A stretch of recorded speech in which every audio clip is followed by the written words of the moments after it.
Hola hermanos, el día de hoy, 1 de julio. Ay Dios mío, comenzamos ya el mes de julio. El mes de julio es el mes más de tiempo ordinario que existe porque no hay grandes celebraciones. Claro, vamos a celebrar a María Magdalena, Nuestra Señora del Carmen. Sí, habrá algunas celebraciones, pero no hay solemnidades. La de anteayer fue la última solemnidad, digámoslo así, con la solemnidad de San Pedro y San Pablo. Y luego la próxima será el 15 de agosto. Claro, habrá algunas fiestas, insisto, pero no habrá propiamente solemnidades. Bueno, 1 de julio es primer viernes de mes, por eso he dejado ahí el Sagrado Corazón de Jesús y el Inmaculado Corazón de María, para que quede claro que es primer viernes y así por lo tanto tenemos que tener siempre esa devoción a los Sagrados Corazones bien clara.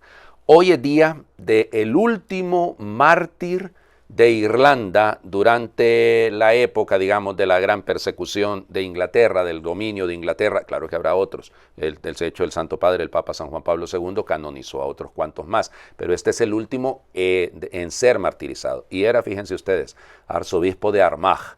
Se trata de, o sea, patriarca de toda Irlanda, ¿no? Se trata de San Oliver Plunkett.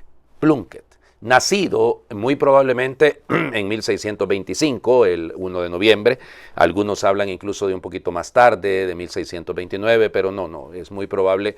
Los biógrafos, después de la beatificación de 1930, quedaron bastante claros que se trata de 1625, de una familia bien acomodada, si lo quieren. Él tuvo que irse a estudiar, porque como estaban prohibidos los seminarios y estaba la gran persecución también en Irlanda, él se tiene que ir a estudiar al colegio irlandés a Roma. Allá se destaca, es un excelente alumno, termina siendo profesor de teología en lo que hoy en día es la universidad, siempre ha sido la Universidad de Propaganda Fide, ¿no? O sea, fíjense ustedes, donde se formaban los misioneros. Es elegido arzobispo de Armagh y después de muchas peripecias logra entrar a Irlanda. Y empieza a ser, miren, lo que dicen los biógrafos, se trataba de un obispo sencillo, de buen corazón, que visitaba a la gente. Se dice que en los primeros años llegó a confirmar a más de 48,000 personas. Oye, imagínense usted cómo habrá recorrido la isla. Claro, tenía años la isla de estar prácticamente encerrada.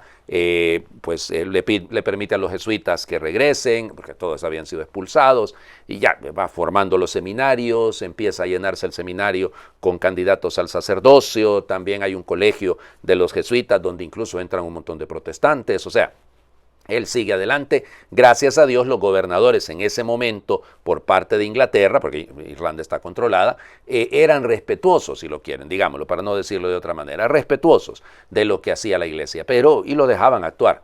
Pero luego, ya en tiempos de Carlos II, ¿no? Después de toda la historia del Commonwealth y todo aquello, pues entonces resulta ser que empiezan a acusarlo a él de que había conseguido dinero para pagarle, bueno, unos dicen 30,000, otros dicen 45,000 soldados franceses, y estaba armando un ejército en Irlanda para hacer una gran rebelión como la que había ocurrido en 1611. Nada que ver, por Dios, nada que ver, nada de eso es probado. Es decir, todo eso es una locura. Realmente él era miren, se quedó ahí, le dieron permiso para que se fuera al exilio. Él no quiso, se quedó siempre escondidito por ahí. Finalmente lo denuncian, se dan cuenta que en Irlanda no lo pueden juzgar porque la gente se da cuenta de lo que es él, pues. Y entonces se lo llevan para Londres, allá no le permiten. Miren, si ustedes siguen el juicio de lo que le hicieron a Plunkett, se dan cuenta ustedes de los abusos que hay de los que tienen el poder. Y eso es en el siglo XVII y en el siglo XXI. Es igual. Cuando los jueces están comprados, cuando son falsos testigos, un montón de cosas, se contradecían, no lo dejaron hablar, no lo dejaron defenderse. Ahí están los testimonios, vayan a leerlos ustedes. Y pues él al final termina siendo condenado a morir en la horca y luego es descuartizado, y eso ocurre un 1 de julio de 1681. Y bueno, arzobispo de Armagh, para que vean ustedes, no es extraño. Obispos asesinados, aquí estoy viendo yo precisamente a Monseñor Romero, a Óscar Arnulfo Romero. En fin, fue beatificado, como les digo, en 1920, perdón, dije 1930, en 1920, y fue canonizado, eso sí estoy seguro, en 1975 por el Papa San Pablo VI.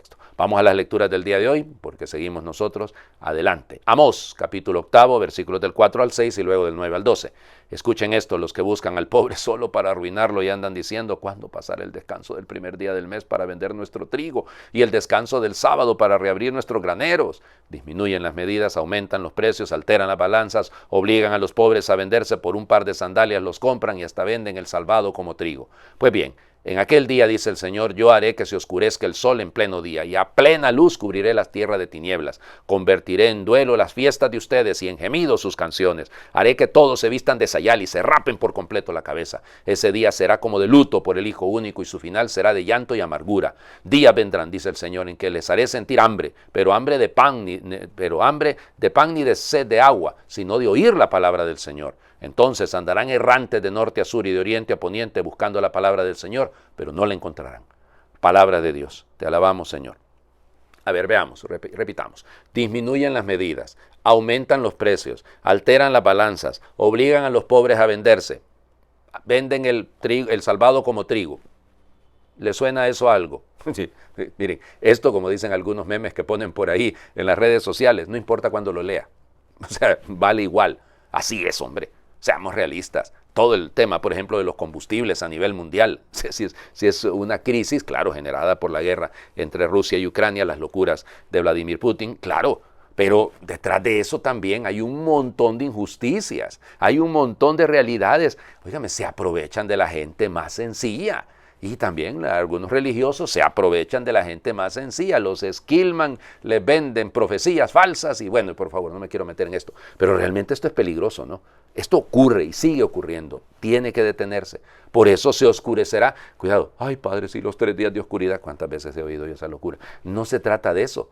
Es que el hecho de que se oscurezca, que no miremos con claridad, eso es lo que está detrás, es porque nos ciega pues nuestra soberbia, nuestro afán de tener, nuestro afán de poder. ¿Cuándo pasará el primer día? Por eso se lee ese texto hoy, ¿no? Primer día del mes. No, es una coincidencia. Y luego, óigame, todo lo que está detrás, ¿no? O sea, qué doloroso es darnos cuenta que en conciencia estamos cometiendo injusticia tras injusticia.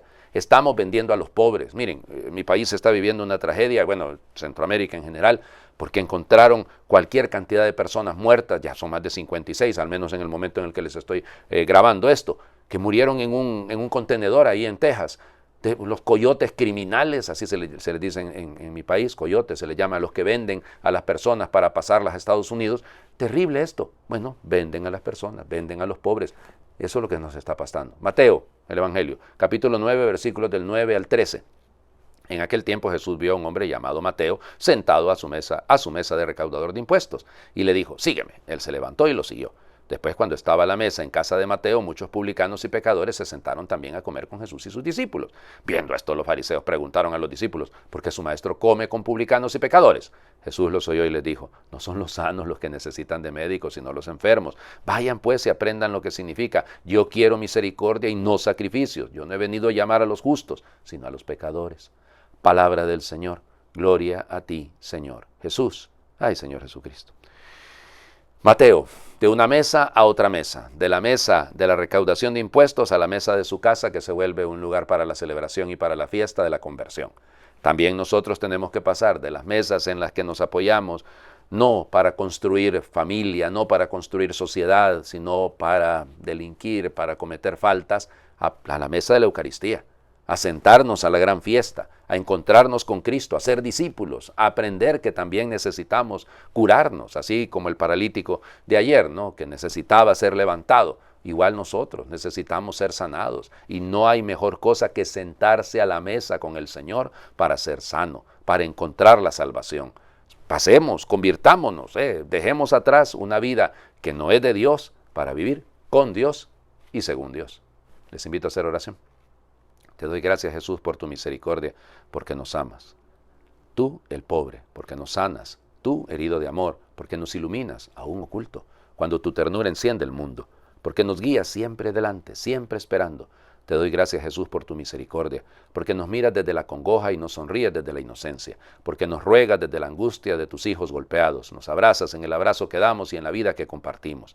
Te doy gracias, Jesús, por tu misericordia, porque me perdonas más que yo mismo, porque me llamas con grito y susurro y me envías nunca solo, porque confías en mí, tú que conoces mi debilidad. Te doy gracias, Jesús, por tu misericordia, porque me colmas y me inquietas, porque me abres los ojos y en mi horizonte pones tu evangelio, porque cuando entras en ella mi vida es plena.